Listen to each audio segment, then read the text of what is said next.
Irving? Merry Christmas, Nikki! Ho, ho, ho! It's a little late for holiday greetings, but I expected that. What? Well, I thought you were calling to... Hey, is everything okay? Yes. I mean, I don't think so. No. What happened? I think I sleepwalked. Like in the old Laurel and Hardy movies?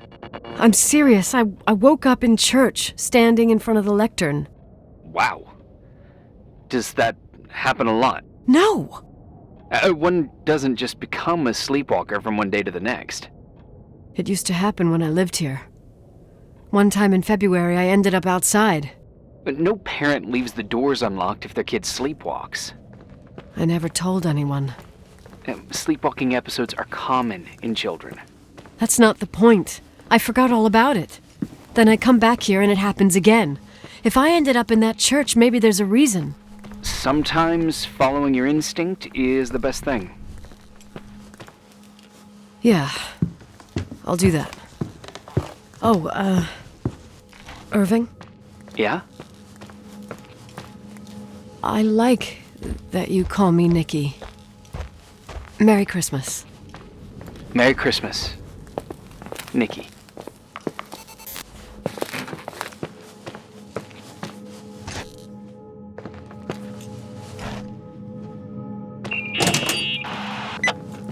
Hi. I was thinking, there really could be a repressed reason as to why you ended up there. So you're excluding the idea that I received our Lord's calling in the dream? I never thought about that. Sister Nicole doesn't sound bad at all, though. Oh, fuck off. Hey, language, Sister Nicole. All right. So, if I think about the church, I think about my mother. She often helped Reverend Foster. She decorated for holidays, did fundraising, and put up booths to involve the whole community in parish activities, that kind of stuff. I know what you mean. I think she found gratification in doing that, something she didn't get elsewhere, including the hotel. When we moved to Portland, she quit. Fundraising? God. I gather you didn't exactly have a high opinion of your mother when you were a kid. Well, she was really busy with the hotel. I was always running after Leonard. He was much more fun than she was, no doubt about it. He was a philosopher capable of calculating the motion of celestial bodies while taking apart and refitting a motorcycle in less than half an hour. What about her? In the same half hour, she could have audited a business balance sheet. There you go. Ah, a businesswoman. No. What I understood later, living in such proximity to her, is that Mom loved feeling needed. A religious community like ours makes you feel needed, without a doubt. I suppose.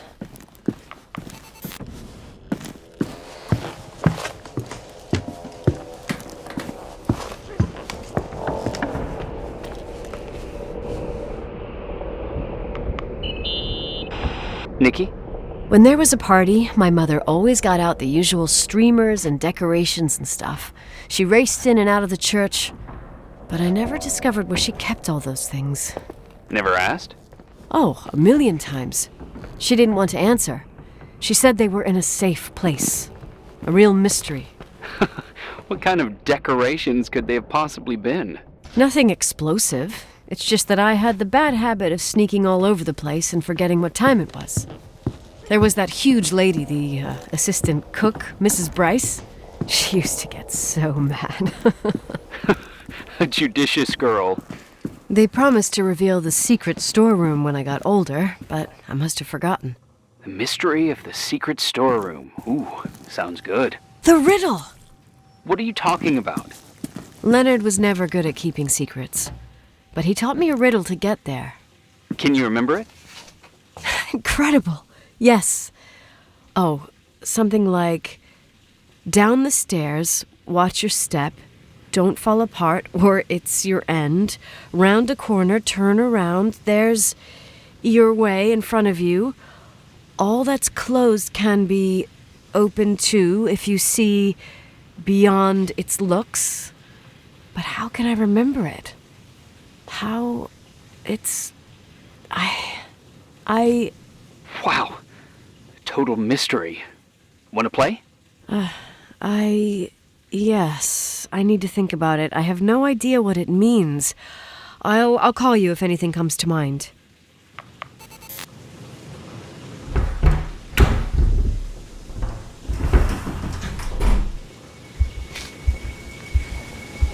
Oh, shit.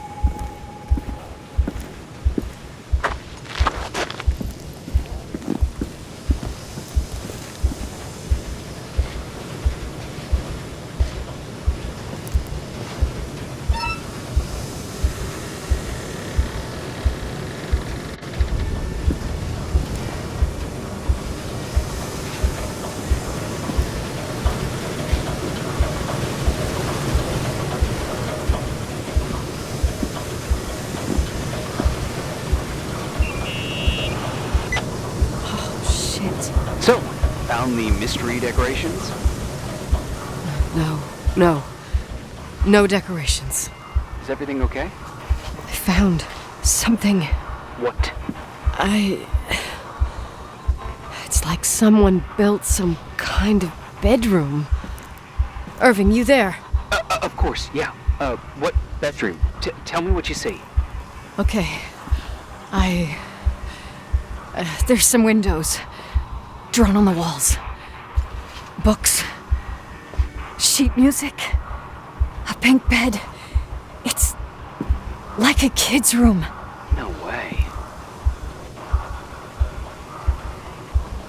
This place doesn't make sense. No one would live down here.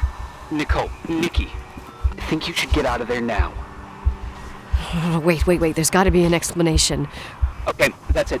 Now I'm calling the head office in Billings. I'm telling them it's a code red emergency, so they'll have to... Jesus Christ, Irving. What? This is all Rachel's stuff. Understand? It's her room, a replica. You don't know that. You can't know what her room looked like. Everything here reminds me of her. Let me look around. I'm sure I'll find an explanation. My other hand's on the red phone. Keep it there, but don't make the call. I need to figure out what's going on here.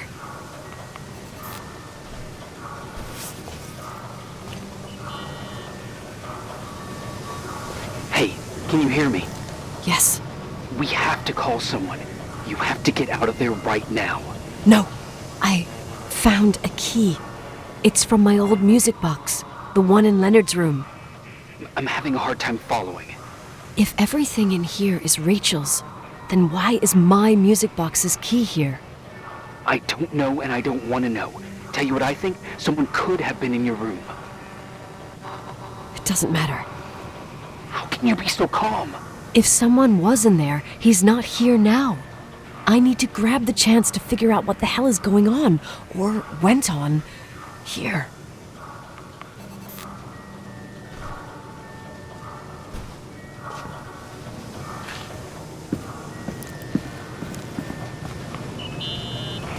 Yes.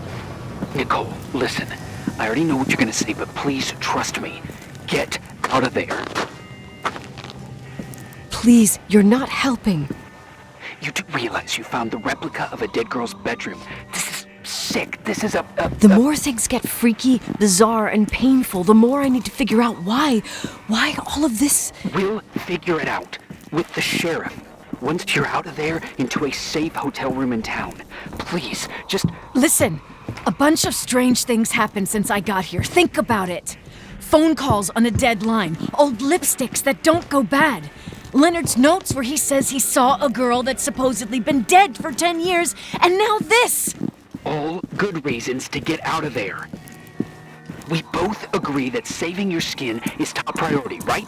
I've looked over every inch of this place, and there's no one. If it's true, you realize what that means. What? What are you trying to tell me? Your father, he spent years in there, in total solitude, with the weight of his family and Rachel on his conscience. He wasn't the kind of guy to just let the past slide with a shrug. You know that too. You're joking, right? You think he did this? Think about it. That room could be an act of love. Distorted, even morbid, but in his eyes... How dare you? My father might have had a lot of weaknesses, but surely what you're saying... Leave out that he cheated on my mom. Leave out that he fell in love with a 16-year-old, but fucking hell, don't you dare even think that! He would never have built a fucking underground shrine for a dead person. Your father had changed in the end. You didn't spend time with him, but I met him, and I'm telling you. No! I don't give a shit about what you have to say. I just want you to know that... If you don't want to help discover the truth, don't call me.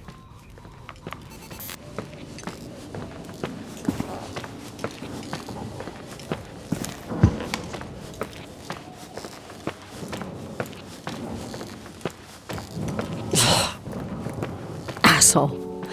How dare you? You don't know shit. You don't know fuck. Finally, a bit of peace and quiet. It'll help me clear my head without those incessant phone calls. I'm not a fucking switchboard, for fuck's sake. Okay, let me piece things together. I just found out there's a room dedicated to Rachel Foster in my father's hotel. Maybe with items from her real room. Holy Jesus, that's freaky. Some people think she didn't commit suicide, and some even think she's still alive. I have to think it through. What concrete clues did I find? First thing, the phone call. They said Rachel isn't dead. Then the lipstick from 10 years ago turns up, still good. And then my father's various notes where he says he still sees her. If that were true, it might explain the sighting by her friend here in the Timberline.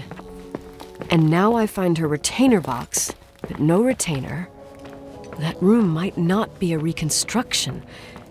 If Rachel didn't kill herself, Rachel could have lived here.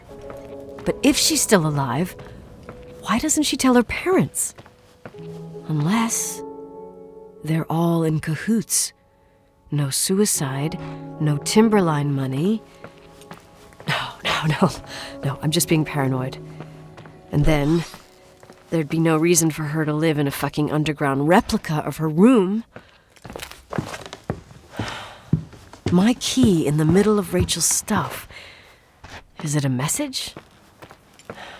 Where do I fit in?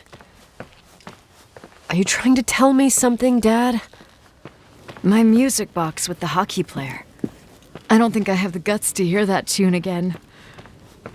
But I must.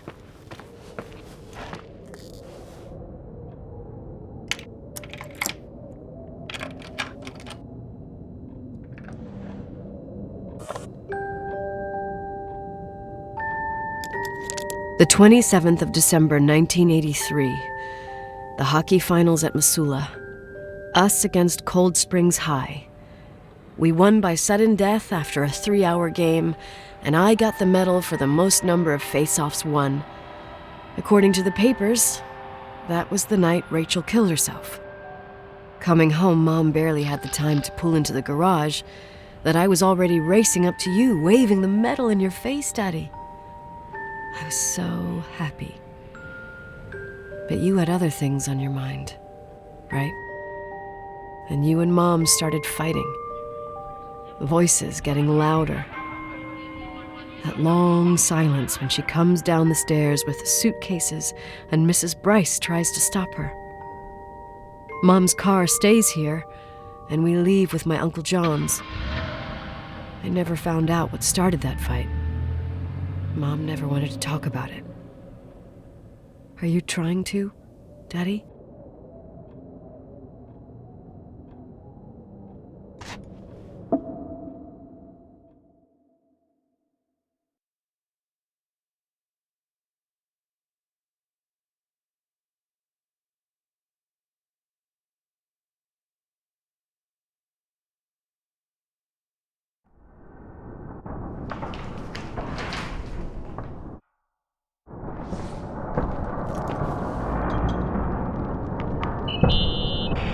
Irving, Finally. I'm okay. I was dying on this chair. You're right. That room freaked me out. So, I looked around the entire hotel, and if there's still a chance of getting to the bottom of the story, then it's gotta be behind the locked door on the last floor, in the attic. That wing has been condemned for years. I know, I'll be careful. Okay. There are too many things that I took for granted.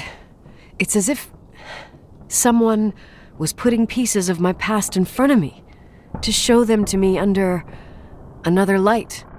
Who are you talking about, Nikki? Maybe it's my father. In my music box, I found the medal I won the night Rachel died. Dad could have put it there, and if he did, there must be a reason. It all sounds insane. The night Rachel died. Maybe I have to start from there. I played in that really long hockey game. But what was going on in the meantime? You remember that night, Irving? I think I was at church with my family. Church. That night we had a mass for the poor here. We held one every year. As usual, Mom volunteered to take me to the game, but she was so busy with the soup kitchen that I was afraid she was going to be late. I remember while she ran around, she said she ordered me to close the mezzanine. You mean the intermediate floor above the reception? What's in there? A storeroom. Have you been up there? No, I'd forgotten all about it. I'd better take a look before moving on.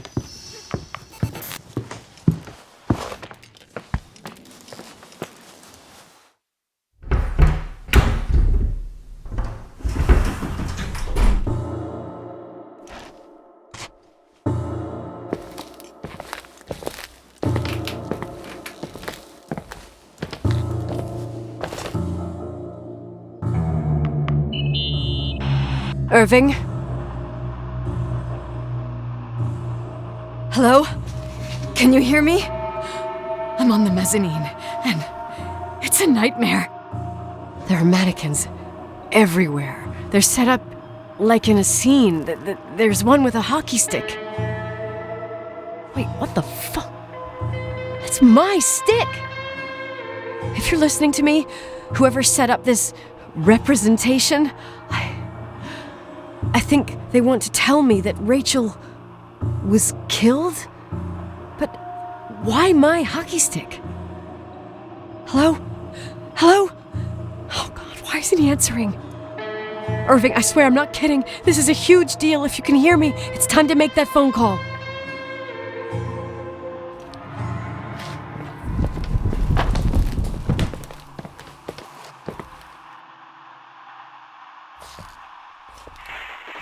Where are you, Nicole? It's about time. Did you hear my messages?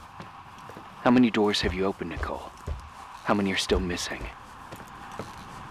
What? Are you drunk? Keep going. Hello? Hello, Irving.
I imagine you found my room.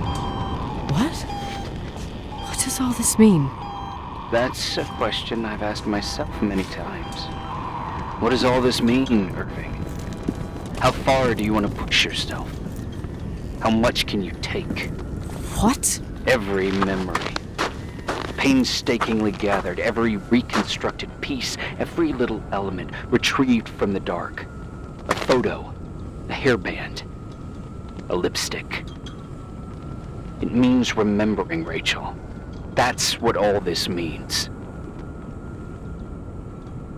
I didn't choose this path. I had to do it.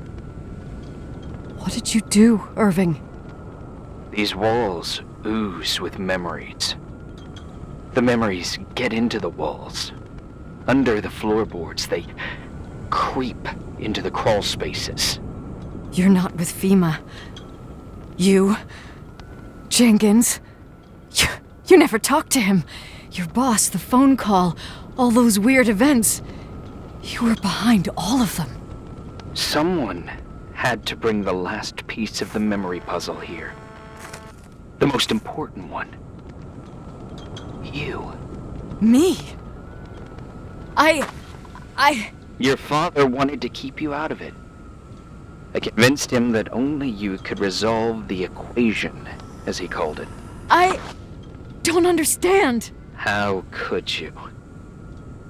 Over the last few days, you got a little taste of what it means to dig around in the past, hunting for memories that scratch away behind every wall in the night. We did it for years, day after day after day. All lies. I have nothing against lies. I grew up around lies. But now it's time for the truth to come out. Finally. Who are you, really? I want to tell you a story. There was an invisible boy. Like everyone, he just wanted to run on the grass, ride a bike, swim in the lake in summer. But his father had other plans for his soul. In his dark world made of silence and prayer, there shone only one star. His wonderful sister.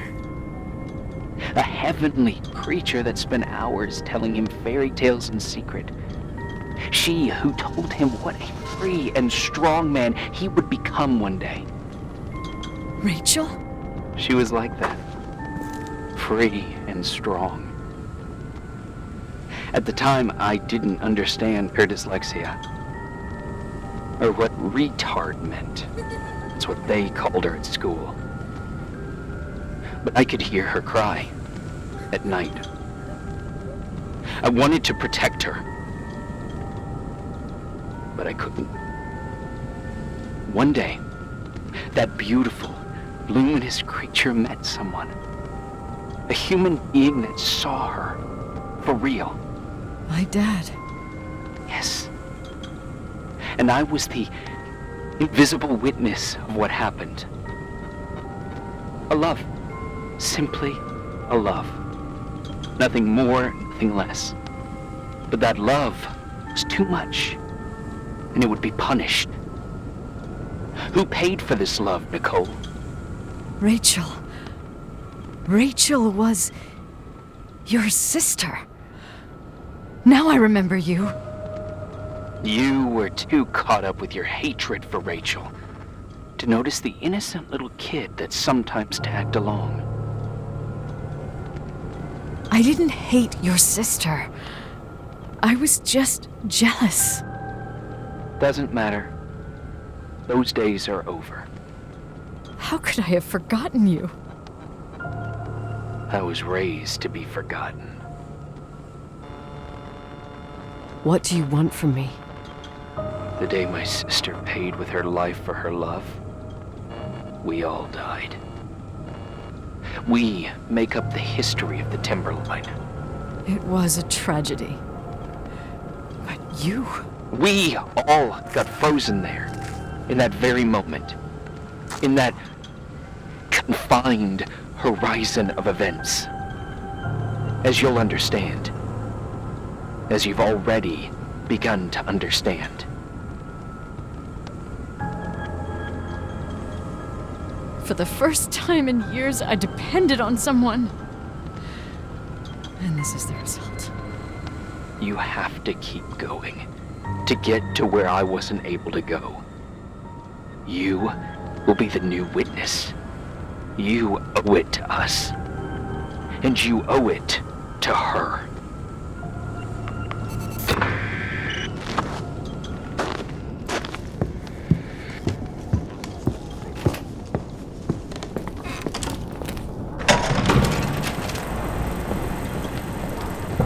A few years have passed since I last used this old tape recorder. I think you were in elementary school. I imagine a testament should start in a poised manner. My dear Nicole, my favorite daughter, etc., etc. Poised, weighty, serious, irrevocable. I prefer asking you how you are. How are you, Nikki? You're probably tired. I can imagine. At this point of your journey, the marks and voices of this old hotel will have already whispered all their secrets. You've always been good at solving puzzles. In this, you surely resemble more your mother than me. Irving has always been convinced that you, only you, could surmount the fear and suffering that exuded from these hallways. We tried. We waited. We were terrified. We studied. We listened. We listened to her. But all the love in the world wasn't enough to decipher those muted vowels, those wide open eyes, those tears of light. In your time and space, in the here and now, I will no longer be with you. But it doesn't matter, trust me, it doesn't. I have a new theory, Nikki. Love is and remains. It is in the wood you stand on, in the walls that keep up this hotel, Who are you in the talking air we about? breathe. And sometimes it hates. It hates those who didn't allow it, those who cast it aside with indifference, and those who can't recognize it. Stars still emanate their light, even after collapsing, right? There's a lot of light here. There's light in death. I want to free myself of all this darkness. I can no longer see the stars. I'm tired of surviving in this limbo. So, how are you, Nikki? I'm good. I will be good.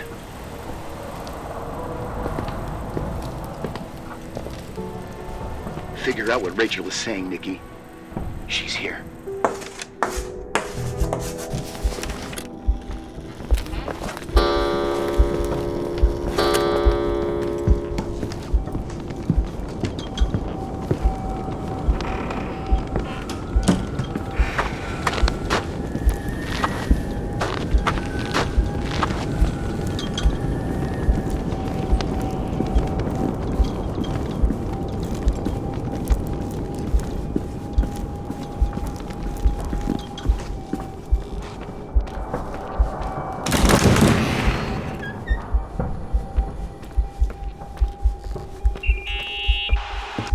Hello?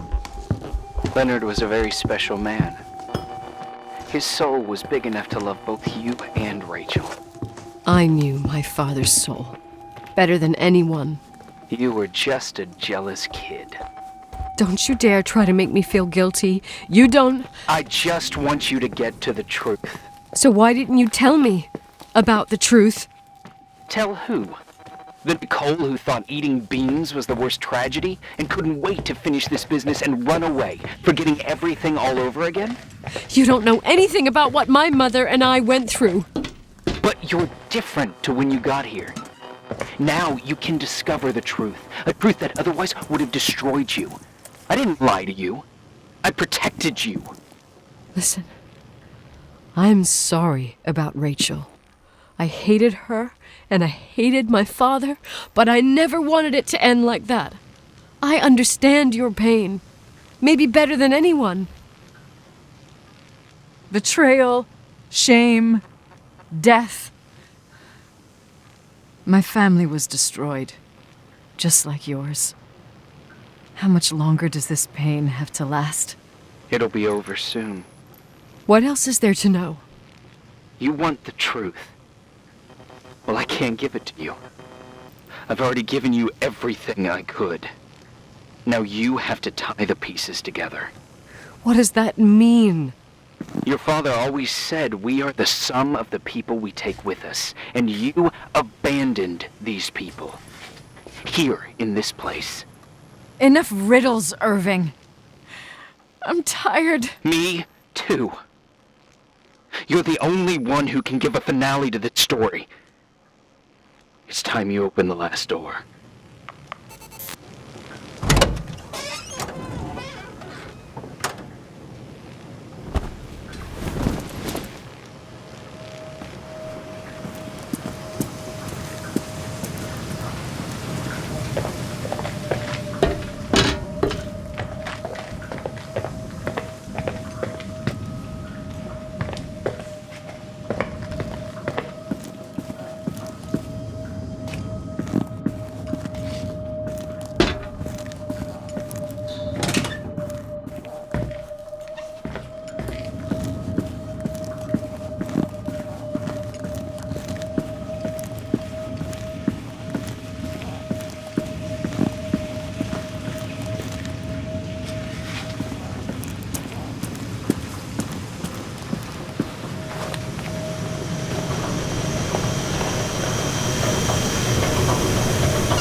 How could I have forgotten?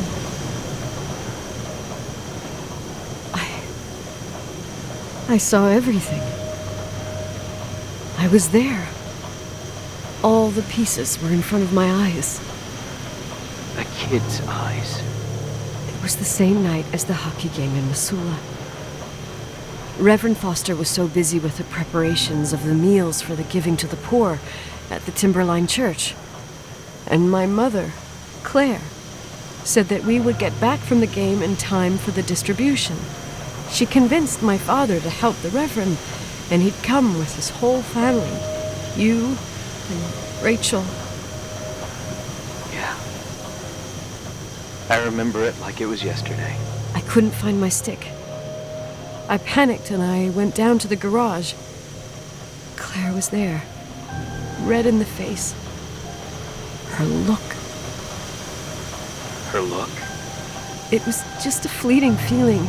That's why I erased it from my memory. I had to erase it, understand? What was in her look? It just wasn't her. It was like a frightful creature. A disturbed, dangerous animal. I've never seen her like that before or after. Not even on her deathbed. And then she put her hands on her hips, exhausted. She smiled. And there she was again, my mom. I thought it must have just been the impression of a moment. I had the finals against Cold Springs High awaiting me. I climbed in the car, throwing my bag into the back seat. My hockey stick was there. Claire said she'd cleaned it. She'd cleaned it. Go on. No, I don't. Go on! We got there on time and I played. Best game of my life. And the last. Claire was on the bleachers encouraging me and cheering. And then I lost sight of her. For 2 whole periods, I think. And later, when I asked, she said she'd moved because Marty O'Donegal's father was getting on her nerves. But it wasn't true. Just enough time to go back to the car. Don't say it. Irving, don't say it. Don't say a thing. I don't...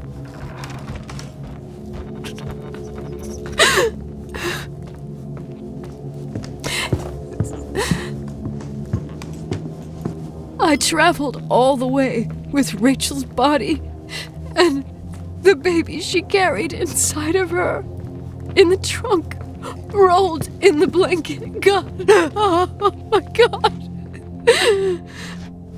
She killed Rachel.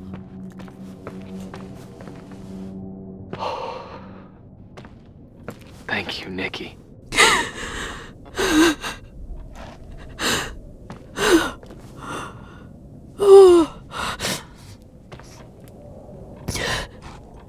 You've had your revenge. I hope all this gives you the peace you were looking for. I wanted you to help me uncover the truth. You're saying you didn't know that Claire... I was only a kid. Plus, she never wanted me to get to the bottom of it. Rachel is here? You know, I think she's still protecting me. But I'm grown up now. Now, we can all be reunited at last. What? Wait, where are you going? Listen, we can work things out. What happened is terrible, but all the main players in this story are dead. Get it? Dead. We are still alive. We're alive. Me, you, we didn't do anything. That's exactly what we did wrong, Nicole. We didn't do anything. It's beautiful here. Rachel told me about it so many times, but I never thought it was so beautiful. What? Irving, where are you? It's white as far as the eye can see, beyond the mountains. You left the hotel? But it's too cold. You'll die out there. Irving, please. I've lived in the dark for years. You freed me. And now I can finally rest in the light. I can go back to her. Don't go. You can't. Don't leave me, too. We have our drink. It's not a goodbye, my tough, pragmatic, stubborn Nikki. We'll meet again. Another time. Beyond this horizon of events. Everything is... Irving?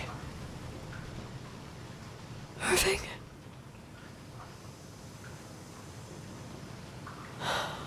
I don't want to stay alone here. Everything seems to be becoming dark. I'm scared.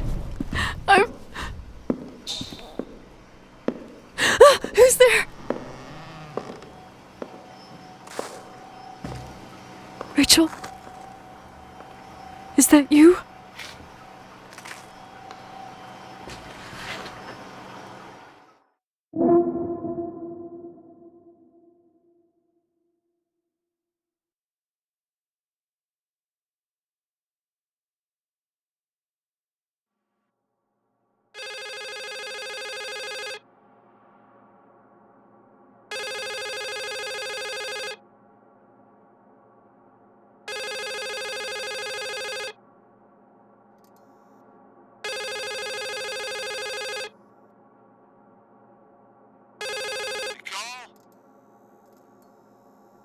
Yes? Nicole, it's me, Jenkins, the attorney. Finally, I can get through. You don't know how many times I've tried. I can't hear you. The connection's bad. How are you? I was really worried about the storm. I'm good. Great. I'm glad. You're sure you get... Listen, I don't want to sell the hotel anymore. What? Damned interference. I didn't catch you. What'd you say? I don't want to sell the hotel anymore. You've been really nice. Your job is done. Thanks. Oh, well, I see. Well, you're the owner, and you got every right to decide. But maybe we should talk about it in person. I want to understand. This kind of decision... I'm back home, and I have to stay here. Forever. Wait a sec, let's talk. And there's also my fee.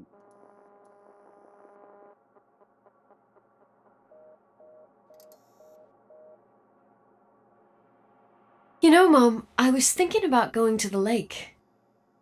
Remember where we went with Uncle John last year? Daddy and I started talking about the stars. You can't see them during the day, but they're always there. You feel like it? I would so like it. And we can have dinner at Doc Smith's diner on the bank. Rachel and Irving could come with us? What do you think? It would be so nice to be all together. Mom, Dad, it would be so nice.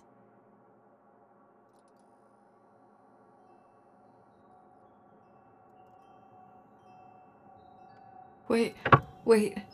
I did all that you asked me. Stop it, please. Anger shouldn't rule our life. You said that. I'm scared.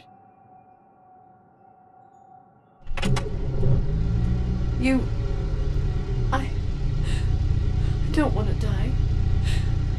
It's getting dark. I can't see the light.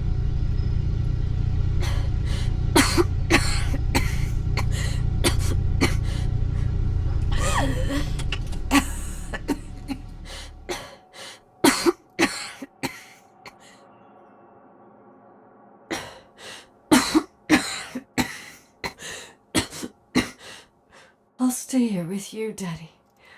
Mom, we'll bring back the Timberline to its fortune together. We will be happy again, all together. Yes. Like a whole family. No more anger.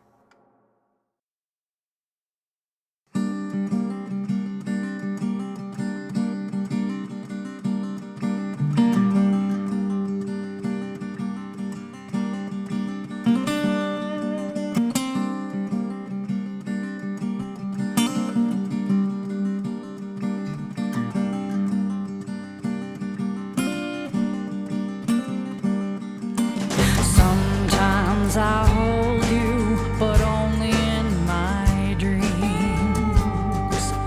I wake up and you're gone. Sometimes I follow you, but only in my dreams. When I forget that you're dead, speak to me in words unspoken. Cry it out between the trees, between the trees.